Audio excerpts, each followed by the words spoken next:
राजभवन में विश्वविद्यालयों की विशेष समीक्षा बैठक, राज्यपाल हरिभाऊ बागले ने किया संबोधित, कहा उच्च शिक्षा में बेहतर बने राजस्थान। जयपुर में जल संसाधन विभाग की समीक्षा बैठक, सीएम भजनलाल शर्मा की अध्यक्षता, कहा 2 सालों में संशोधित पीकेसी-ईआरसीपी परियोजना को करे पूरा। नेशनल हेराल्ड मामले को लेकर सड़क पर कांग्रेस, जयपुर स्थित ईडी ऑफिस के बाहर किया विरोध प्रदर्शन, कहा केंद्र सरकार ईडी का कर रही उपयोग। जयपुर में ईडी की कार्रवाई का विरोध कर रही कांग्रेस, बगरू विधायक डॉक्टर कैलाश वर्मा ने दी प्रतिक्रिया, कांग्रेस के विरोध प्रदर्शन को बताया बचकानी हरकत। जयपुर में कृषि मंत्री किरोड़ी लाल ने किया मंत्री आपके द्वार जनसुनवाई कार्यक्रम, ग्रामीणों से बातचीत कर सुनी समस्याएं, कई मामलों पर मौके पर किया समाधान।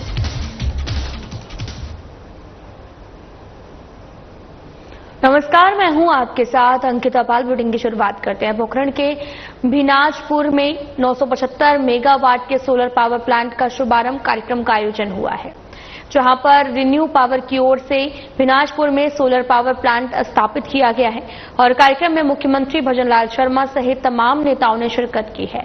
साथ ही सभा को संबोधित करते हुए सीएम भजनलाल शर्मा ने क्या कुछ कहा, आपको सुनाते हैं। जैसलमेर में रिन्यू पावर के सौर ऊर्जा संयंत्र के उद्घाटन के अवसर पर मंच पर विराजमान केंद्रीय कैबिनेट मंत्री सम्मानीय प्रहलाद जोशी जी, कैबिनेट में मेरे साथी और ऊर्जा मंत्री श्री हीरालाल नागर जी, माननीय विधायक पोखरण प्रतापपुरी जी महाराज, माननीय विधायक जैसलमेर श्री छोटू सिंह जी,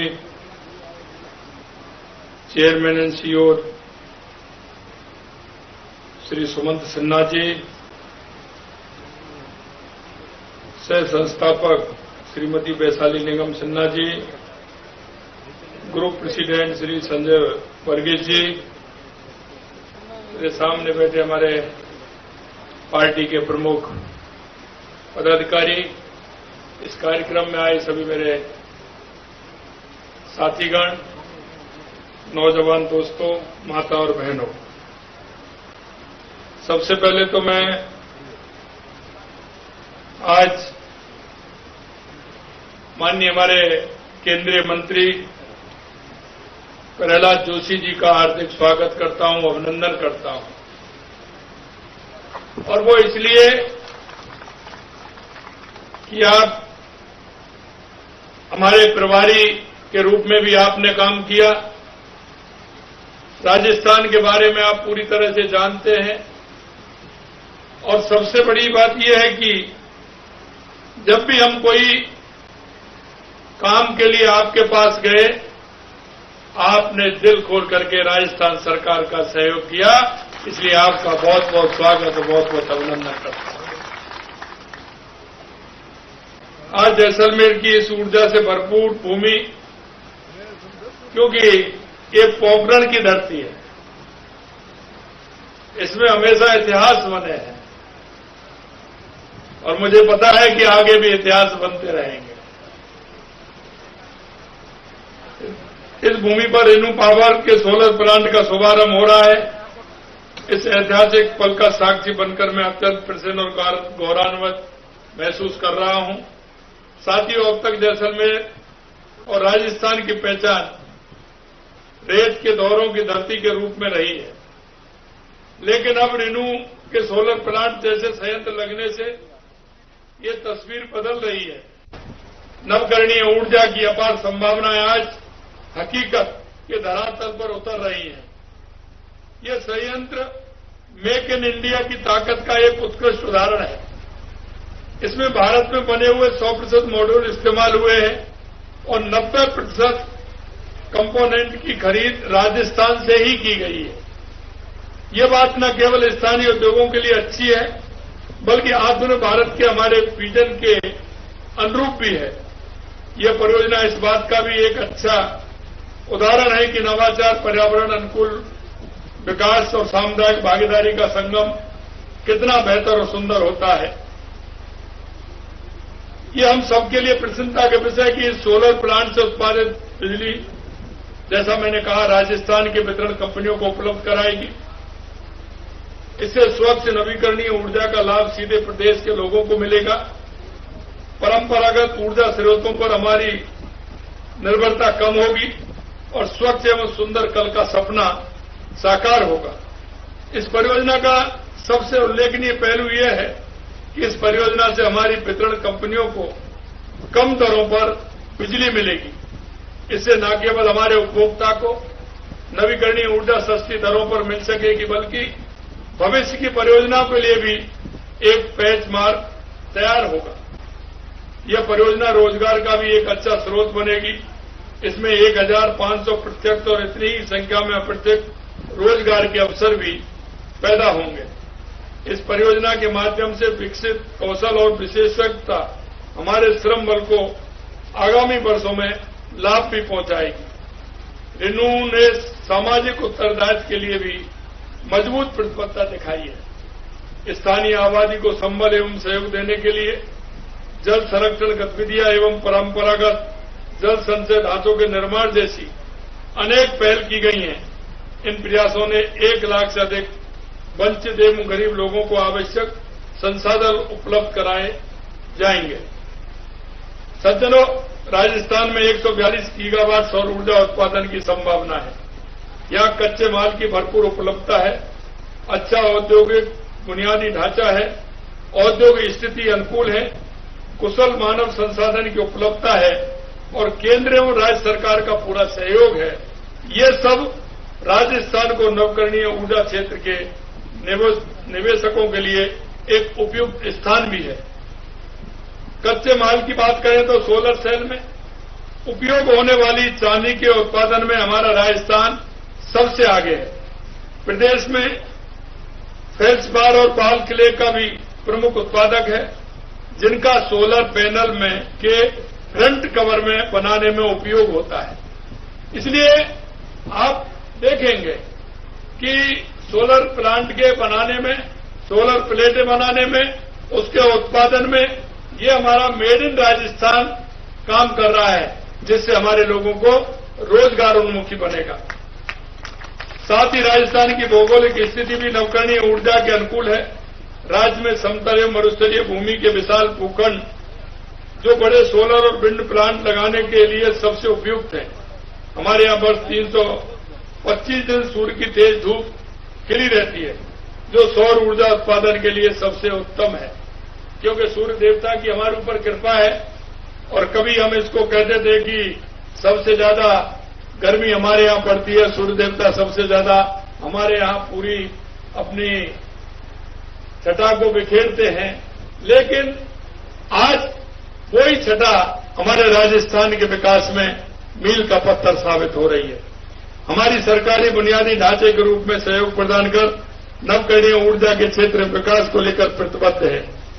सौर और पवन ऊर्जा के उत्पादन में एकीकृत करने की दिशा में पहल करते हुए पश्चिमी राजस्थान में एक ग्रीन कॉरिडोर विकसित किया जा रहा है। इसमें एक ग्रिड सब स्टेशन का नेटवर्क भी शामिल है, जिससे 6311 मेगावाट हरित ऊर्जा उत्पादन होने का अनुमान है। साथ ही हमारी सरकार नवीकरणीय ऊर्जा के उत्पादन कंपनियों को उचित दरों पर बड़े सरकारी भूखंड उपलब्ध करवा रही है। राजस्थान में कुशल मानव संसाधन में पर्याप्त संख्या में तैयार हो रहा है। मैं यहां पर विभिन्न सरकारी और निजी विश्वविद्यालय के अलावा IIT जोधपुर जैसे तकनीकी संस्थान भी मौजूद हैं।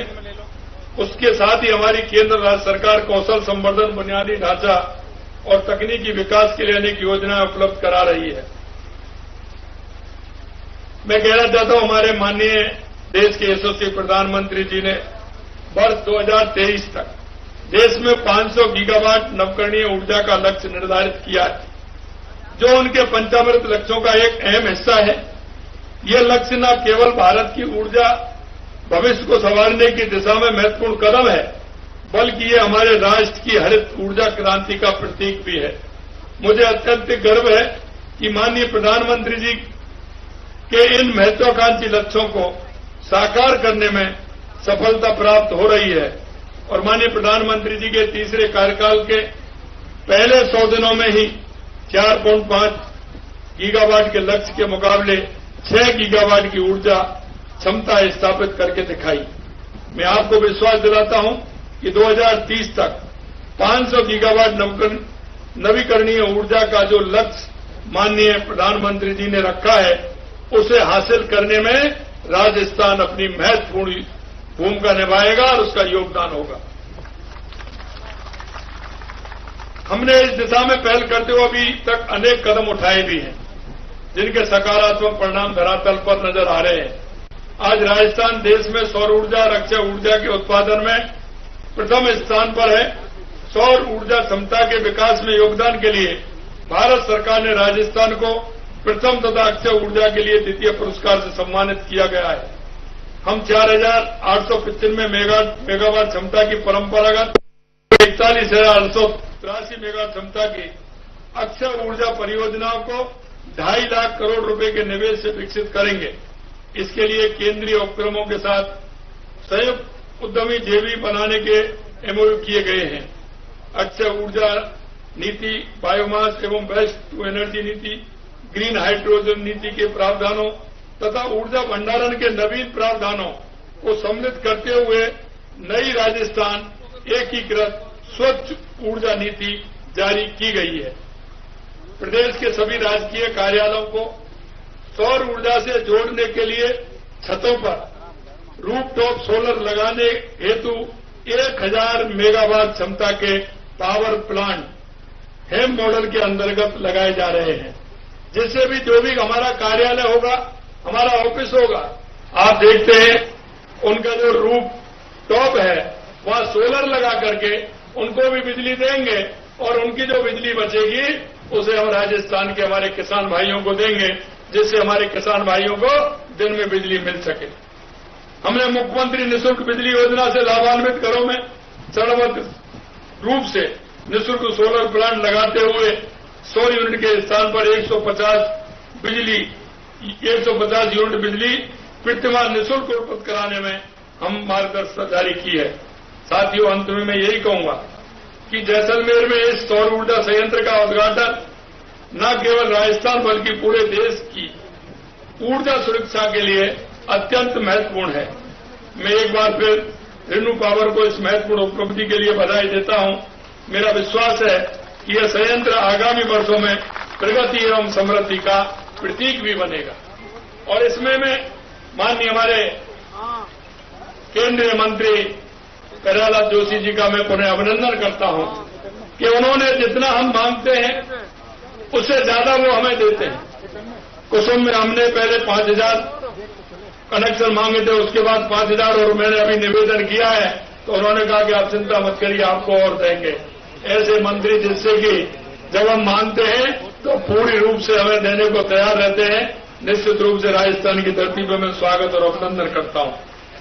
राजस्थान सरकार नवकरणीय ऊर्जा के क्षेत्र में हर संभव सहयोग प्रदान करने के लिए प्रतिबद्ध है और हम मिलकर एक हरित और उज्जवल भविष्य का निर्माण करेंगे। मैं इतना ही आप लोगों से कहना चाहता हूं कि हमारी प्रतिबद्धता है कि हमारा राजस्थान एक विकसित राजस्थान बने, एक उत्कृष्ट राजस्थान बने। हम सबका दायित्व बनता है, क्योंकि आपने देखा होगा हमने पहली साल में ही हमने राइजिंग राजस्थान किया और उस राइजिंग राजस्थान में क्योंकि उसके बाद और भी हुए, लेकिन राइजिंग राजस्थान में 35 लाख करोड़ रुपए के एमओयू हुए। लेकिन मैं आपको बताना चाहता हूं, खुशी इस बात की है कि पहले 3 महीने में 3 लाख करोड़ रुपए के काम जमीन पर उतर गए। ये हमारे राजस्थान की खासियत। मैं आप सभी से भी अपील करता हूं, एक राजस्थान के और देश के नागरिक होने के नाते हम सबका दायित्व बनता है कि राजस्थान के विकास में हम सभी का योगदान रहे, हमारा सहयोग रहे। हमारा सहयोग कहां हो सकता है, निश्चित रूप से उस सहयोग में अपनी सहभागिता निभाएं और हमारे देश के यशस्वी प्रधानमंत्री नरेंद्र मोदी जी का जो सपना है विकसित भारत का, विकसित राजस्थान का, विकसित हमारे जिले का, विकसित हमारे गांव का, उस सपने को हम पूरा करेंगे। इसी आशा और विश्वास के साथ आप सभी को बहुत बहुत धन्यवाद। मंच पर विराजमान हमारे सभी अतिथिगणों का बहुत बहुत धन्यवाद। जय हिंद, जय भारत, जय राजस्थान। राजस्थान विधानसभा अध्यक्ष वासुदेव देवनानी बुधवार को उदयपुर प्रवास पर रहे।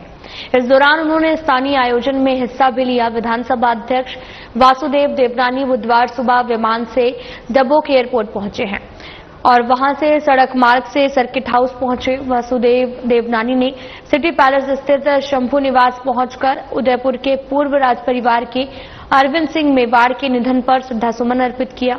इस दौरान विधानसभा अध्यक्ष ने दिवंगत अरविंद सिंह मेवाड़ के पुत्र डॉक्टर लक्ष्यराज सिंह मेवाड़ सहित परिवारजनों से मिलकर संवेदनाएं व्यक्त की। इसके बाद में विधानसभा अध्यक्ष गीतांजलि अस्पताल पहुंचे और वहां पर उपचाररत राजस्व मंत्री हेमंत मीणा के पिता और पूर्व कैबिनेट मंत्री नंदलाल मीणा की कुशल क्षेम जाना। इसके अलावा विधानसभा अध्यक्ष ने उदयपुर में नारायण लाल शर्मा के निवास पर पहुंचकर उनके निधन पर संवेदना व्यक्त की है।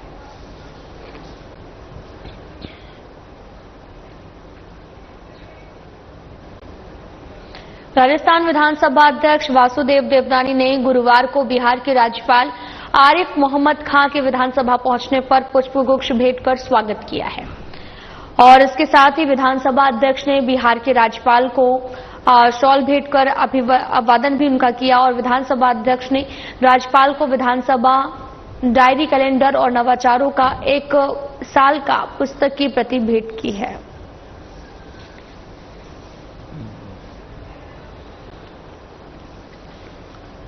राजस्थान विधानसभा अध्यक्ष वासुदेव देवनानी ने गुरुवार को बिहार के राज्यपाल आरिफ मोहम्मद खां की विधानसभा पहुंचने पर उन्हें पुष्पगुच्छ भेंट कर उनका स्वागत किया है और इसके बाद में विधानसभा अध्यक्ष ने बिहार के राज्यपाल का शॉल भेंट कर अभिवादन किया और विधानसभा अध्यक्ष ने राज्यपाल को विधानसभा डायरी कैलेंडर और नवाचार का एक वर्ष पुस्तक प्रति भी भेंट की है। राजस्थान सभा आपको बताते चले कि राजस्थान विधानसभा अध्यक्ष वासुदेव देवनानी ने बिहार के राज्यपाल का स्वागत किया है। बीकानेर के पीबीएम अस्पताल के नेत्र विभाग परिसर स्थित चर्म और रति विभाग में अचानक से आग लग जाने से अफरा तफरी का माहौल हो गया।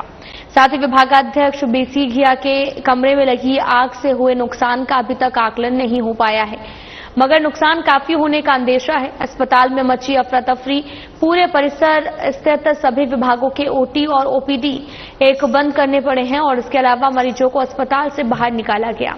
गनीमत ये रही कि आग से किसी भी प्रकार से कोई जानहानि नहीं हुई है और साथ ही head of the department B C Ghia ने बताया कि आग पर काबू पाने के लिए फायर ब्रिगेड के साथ साथ स्टाफ के सभी तुरंत सक्रिय होने से बड़ा हादसा होते होते टल गया है।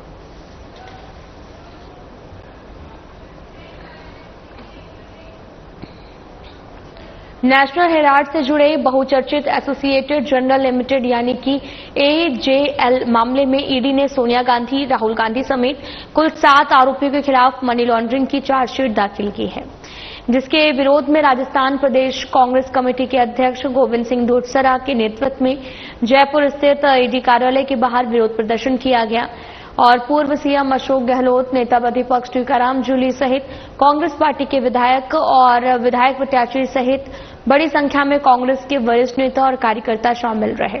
इस अवसर पर उन्होंने केंद्र सरकार पर निशाना साधते हुए कहा कि केंद्र सरकार ने राजनीतिक प्रतिशोध के तहत ईडी का फिर से दुरुपयोग किया है। ये सरकार विपक्ष की आवाज को रौंदना चाहती है, लोकतंत्र को कुचलना चाहती है। इसी के साथ उन्होंने जमकर केंद्र सरकार पर हमला बोला है।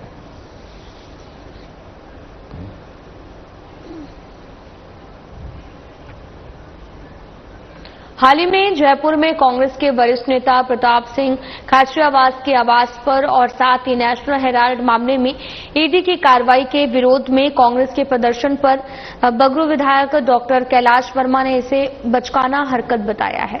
उन्होंने कहा कि नेशनल हेराल्ड मामले में ईडी की कार्रवाई एक कानूनी प्रक्रिया है, जिसमें कांग्रेस विरोध प्रदर्शन के बहाने बाधा उत्पन्न करने का प्रयास कर रही है। ये वाकई कांग्रेस की बचकाना हरकत है। कांग्रेस इस देश को अपनी निजी संपत्ति समझना बंद कर दे। कांग्रेस भले ही 5 दशक से ज्यादा सत्ता में रही हो, लेकिन उन्हें समझना होगा कि कानून से ऊपर कुछ नहीं है। वहीं विधायक वर्मा ने यह भी कहा कि कांग्रेस पार्टी नेशनल हेराल्ड मामले में बीजेपी को क्यों कोस रही है, ये समझ से भी परे है, क्योंकि जब इस मामले की शुरुआत हुई तब तो केंद्र में सरकार यूपीए के नेतृत्व वाली कांग्रेस की ही थी।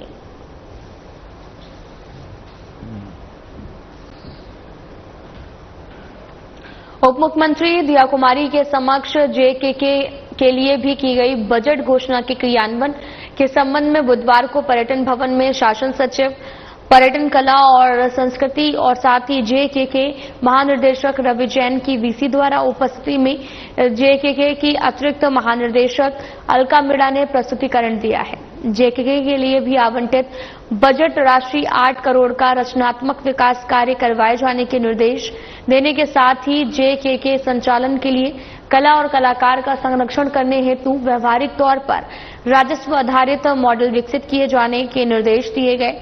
उन्होंने कहा कि हमारी सरकार कला और क्राफ्ट संरक्षित है और विकसित करने के लिए संकल्पित है। कला और कलाकारों को नियमित मंच उपलब्ध हो तो कलाएं और क्राफ्ट जीवित और संरक्षित रहेंगे। उन्होंने जेकेके में कई प्रदर्शन स्थानों पर आने वाले को उस स्थान की विस्तृत जानकारी देने के लिए QR कोड लगाए जाने के निर्देश दिए हैं।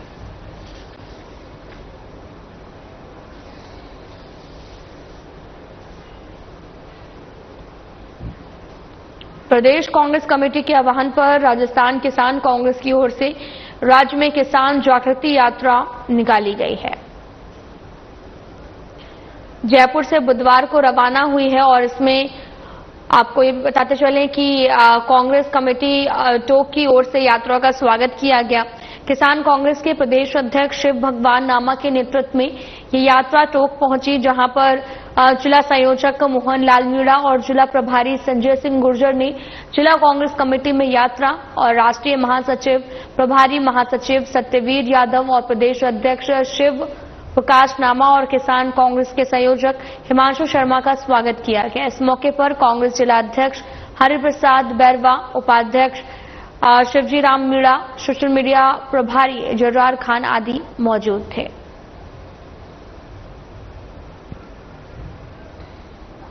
हम पूरे राजस्थान का दौरा कर रहे हैं। हमने इससे पहले लगभग 70% राजस्थान के जिले कवर कर लिए हैं। आज हम आगे कोटा, बूंदी, झालावाड़, बारा इन जिलों में जब हम जा रहे थे तो उसी वे में हम आज कोटा भी पहुंचे हैं, यहाँ टोंक भी पहुंचे हैं कि टोंक में किस प्रकार से किसानों के किस प्रकार की दिक्कतें हैं, परेशानियां हैं।